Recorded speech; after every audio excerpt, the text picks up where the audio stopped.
you can't just say whatever is on your mind. You can't just think that being who you are and being natural and being, your normal self is going to get you very far. You have to be careful in this world. I'm not telling you to be paranoid. I'm just telling you to be self-aware that the people around you have egos, that people are judging you based on what you say, about how you dress, about your style, about how you look, about the friends you associate with. You may not like it, but it's the reality. You have to understand some of these basic principles so that you don't go around making these painful mistakes. So law number 1, never outshine the master. The idea is very simple. Your boss, who you work for, and wherever you are, you're going to have a boss, even if it's only a company of 2 people. That person has an ego, has insecurities. And if you try too hard to impress him or her, if you show off too much, you probably are going to inadvertently trigger their insecurities. And they're going to do weird things to you. They're not going to say, you made me feel insecure, you made me think that maybe you're after my job. Instead, they're going to fire you, or they're going to put you in a bad position. They're never going to tell you what exactly the reality is.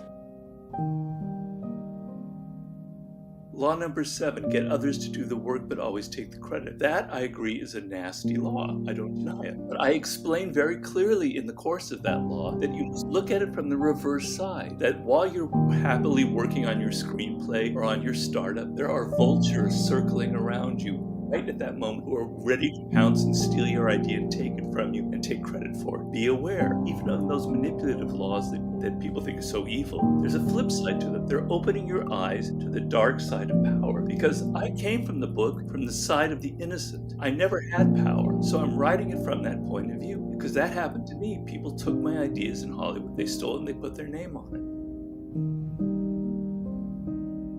One of the laws of power is guard your reputation with your life. It's like your treasure. It's how people perceive you. And if your reputation kind of precedes you, and it can make people even afraid of you before they meet you. In the ancient China, in like the 1st century AD or so, there was this great Chinese general called Zhuge Liang. It's narrated in this book called The Romance of Three Kingdoms. And he was so clever. He was by far the most clever general that ever lived, that armies were already kind of worried before they went into battle with him, knowing that he would have some trick up his sleeve. They were certain that he was going to do something that they never thought of before. So at one point, Zhuge Liang is in a castle, and all his men have deserted him for whatever reason, and he only has like 50 men left in the castle, and he hears that an army of 20,000 soldiers is advancing, and he says, it's over, my career's over, they're going to wipe us out and kill us. So what does he do? He sat himself up on the wall of the castle with like a harp or a lute in his hand, and he just sat there strumming it and humming like a prayer